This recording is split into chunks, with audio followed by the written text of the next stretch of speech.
అస్సలాము అలైకుం వరహమతుల్లాహి వబర్కాతుహు. అనంత కరుణామయుడు అపార కృపాశీలుడు అయిన అల్లాహ్ పేరుతో ప్రారంభిస్తున్నాను. ఈరోజు నేను తెలియజేసే టాపిక్ ఏంటంటే ఫిత్రా దానం యొక్క ఔన్నత్యం మరియు ఔచిత్యాల గురించి తెలియజేస్తాను ఈ వీడియోలో.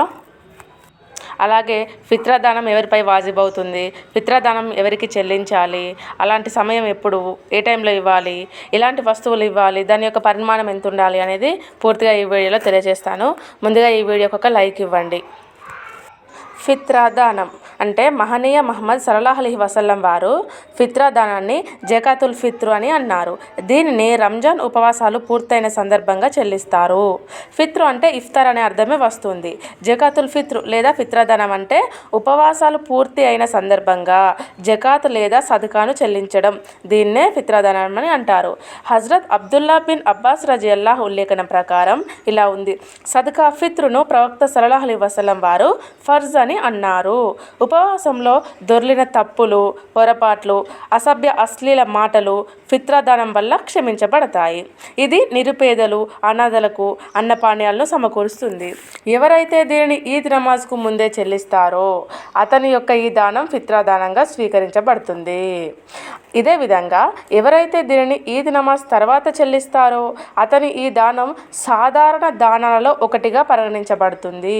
సో సోదర మహాశయులారా, పండుగ నమాజ్కు ముందే ఫిత్రా దానాన్ని చెల్లించండి, మీకు అనేక పుణ్యాలు లభిస్తాయి.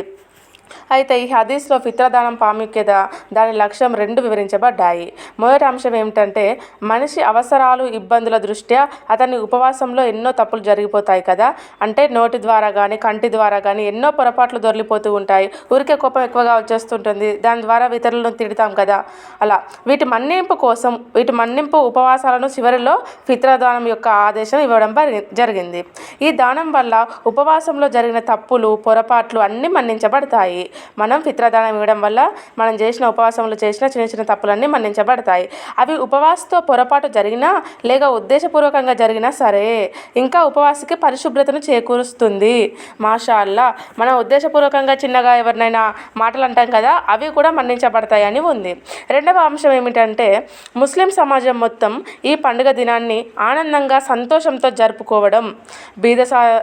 బీదవారు ఉంటారు కదా, వారైనా, అనాథలు ఉంటారు, అభాగ్యులు ఉంటారు, ఎవరి ముందు చేయి చాపకనే అందరితో పాటు కలిసి పండుగ జరుపుకునే అవకాశం దొరుకుతుంది వారికి మనం ఫిత్రా దానం ఇవ్వడం వల్ల. బీదవారు అంటే ఇప్పుడు సాధారణంగా భర్త లేని స్త్రీలు కూడా ఉంటారు కదండి, వాళ్ళని చూస్తే చాలా బాధ అనిపిస్తుంది. వారే ఇంట్లో పనులు చేసుకోవడం, బయట పని చేసుకోవడం చాలా ఇబ్బందులు పడుతుంటారు కదా. తల్లిదండ్రులు లేని పిల్లలు కూడా ఉంటారు కదా. అలాగే చాలా ముసలి వాళ్ళు కూడా ఉంటారు, వాళ్ళకు పని చేసుకునే ఓపిక కూడా ఉండదు. కన్న పిల్లలేమో వేరే చోటుకు వెళ్ళి బ్రతికేస్తారు, వాళ్ళు వాళ్ళతో ఉండరు తల్లిదండ్రులతో. సో అలాంటి వారికి కూడా మనం ఇవ్వవచ్చు. అయితే అందుకే సదకాయ ఫిత్రా దానాన్ని పండుగ నమాజ్కు ముందుగానే ఇవ్వమని ఆదేశించడం జరిగింది.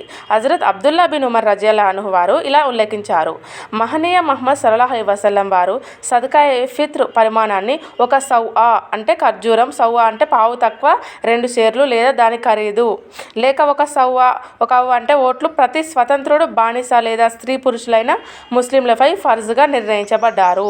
మనం ఏది తింటే అదే ఇవ్వమని ఇక్కడ తెలియజేయబడింది. ప్రవక్త ముహమ్మద్ సల్లల్లాహు అలైహి వసల్లం వారు సదకా ఫిత్రుకు, ఫిత్రా దానానికి జకాత్ ఫిత్రు అనే పదాన్ని ఉపయోగించారు. జకాత్ వలె ఫిత్రా కూడా తప్పనిసరిగా చెల్లించాలని దీని యొక్క అర్థం. వాస్తవానికి జకాత్ ధనంపై వాజిబ్ అవుతుంది, అది ధనాన్ని పరిశుద్ధపరుస్తుంది. అలాగే సదకా ఫిత్రా దానం ముస్లింపై వాజిబ్ అవుతుంది, ఇది అతని యొక్క తప్పులను, పొరపాట్లను చేరిపేసి శుభ్రపరుస్తుంది. ఇప్పుడు ఈ ఫిత్రా దానం ఎవరిపై వాజిబ్ అవుతుంది అంటే ఫిత్రా దానం ఆర్థిక స్తోమత గల ప్రతి ముస్లింపై వాజిబ్ చేయబడింది, తప్పనిసరి. వారు స్త్రీ అయినా, పురుషుడైనా, చిన్నవారైనా, పెద్దవారైనా, స్వతంత్రుడైనా, బానిస అయినా, ఎవరైనా సరే ప్రతి ఒక్కరూ ఫిత్రా దానం చెల్లించాలి.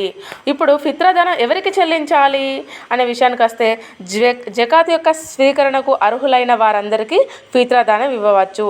అంటే బిచ్చగాళ్ళకైనా, బీదవారికైనా, అవసరం ఉన్న వారికి ఇవ్వడం మంచిది. ఇందాక చెప్పాను కదా, తల్లిదండ్రులు లేని పిల్లలు ఉంటారు వారికైనా, భర్త లేని వారు ఉంటారు కదా ఆడవారు, వారికి ఇచ్చినా కూడా చాలా మంచిది. సమయం ఎప్పుడంటే ఈదుల్ ఫిత్ర్ నెలవంక చూసిన వెంటనే సదకా ఫిత్రదానం వాజిబ్ అవుతుంది. దీనిని ఈదుల్ ఫిత్ర్ నమాజ్కు ముందుగా ఇవ్వాలి. ఎవరైనా ఏదైనా కారణం వల్ల ఈద్ నమాజ్కు ముందుగా ఇవ్వలేకపోతే తర్వాత అయినా తప్పకుండా ఇవ్వాలి. ఏది ఏమైనప్పటికీ వీలైనంత తొందరగా ఇవ్వడం మంచిది. ఏ వస్తువులు ఇవ్వాలి అంటే ఆహార పదార్థంగా ఉపయోగించే ప్రతి వస్తువును ఫిత్రదానంగా ఇవ్వవచ్చు. నగదు రూపంలో డబ్బులైనా ఇవ్వవచ్చు. పరిమాణం ఎంత ఉండాలి అంటే సదకా ఫిత్ర్ పరిమాణం అంటే 1 సవ్వా అంటే మనం తినేది ఏదైనా కూడా 2.5 kgs 3 kgs అయినా ఇస్తే సరిపోతుంది. 3 kgs అలా ఇవ్వాలి ఈచ్ వన్ పీపుల్.